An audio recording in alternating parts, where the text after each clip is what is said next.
takole bom rekel za začetek, poslanci odnosno državnih zbor je tudi zato, da spostavlja neka ravnovesja, da spostavlja neka, bom rekel, poštena merila za vse državljane, seveda v obliki zakonov. Zakonodaja pogosto ne predvideva vseh življenjskih situacij, ki se nam dogajajo, pa vendarle lahko stvari rešujemo na različne načine. Lahko počnemo to, kar se je dogajalo v zvezi z ilegalnim migrantom Ahmadom, torej, da kršimo zakonodajo, da počnemo celo kazniva dejanja ali kaj podobnega. V poslanski skupini SDS seveda nismo naklonjeni takim rešitvam, nismo naklonjeni takim dejanjem, zato tudi zdaj nismo šli zaščititi gospoda Šalamona pred kako izselitvijo ali kaj podobnega, ampak bomo skušali rešiti ne samo njegov problem, jaz to moram posebej poudariti, ampak problem kar večjega števila policistov. Namreč, seveda tudi njegov, namreč zakaj gre? 88. odnosno 86. člen zakona o organizaciji in delu policije, katerega sem predlagatelj sam in se tega zavedam, kot sem prej rekel, pa seveda zakon običajno ne pokrije vseh takih neživljenjskih, odnosno življenjskih situacij, kot so se v tem primeru zgodile, bomo, odnosno smo že vložili proceduro in sicer kako? Poglejte, danes imamo situacije, ko policista, kakršen je gospod Šalamon v pokoju, pa vsi veste, kakšne bolezni vse ima, vsaj nekateri časopisi so jih našteli, jih ne bom ponavljal, ker se mi zdi grozovito, sploh zaradi tega, ker ga osebno poznam in ne nazadnje on je bil na šolanju v Tacnu, takrat, ko sem jaz tam deloval. Gre, to je en sklop vprašanj, je glih njegov primer.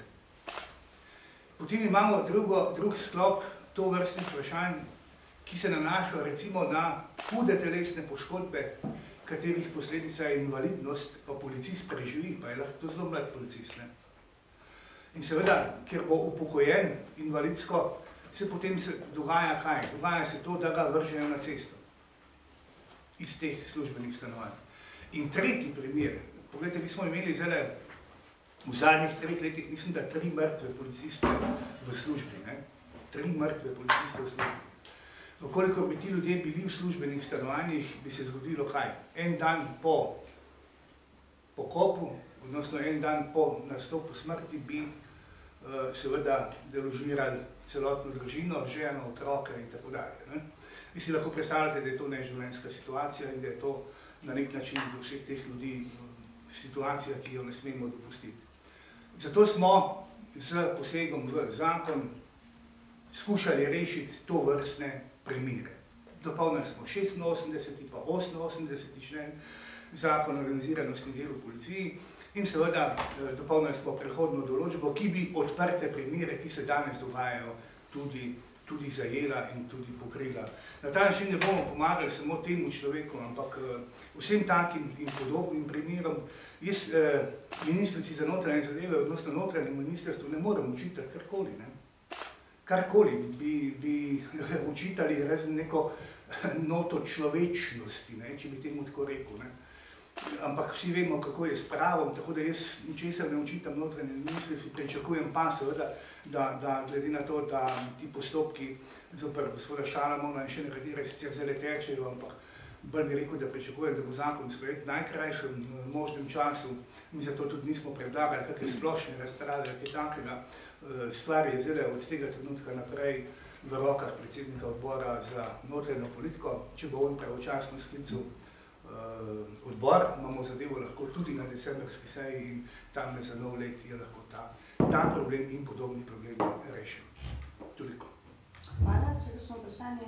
Ja, lahko mogoče samo pojasnite, kaj natančno je v tem 86. spremenjenem in 88. členu in ali verjamete, da bi lahko z vašo pomočjo, torej spremembo zakonodaje, lahko tudi v konkretnem primeru pomagali gospodu Šalamonu ali menite, da je zaradi takšne zakonodaje prepozno? Jaz upam, da za njega ni prepozno, ne? Iz temeljnega razloga, ker smo v prehodno in končno določbo vnesli določilo, da postopki, ki tečejo, v tem trenutku se ustavijo in se primer rešuje po novem principu. Kaj je vnešeno v 86 pa 88 člen? Točno to, ne?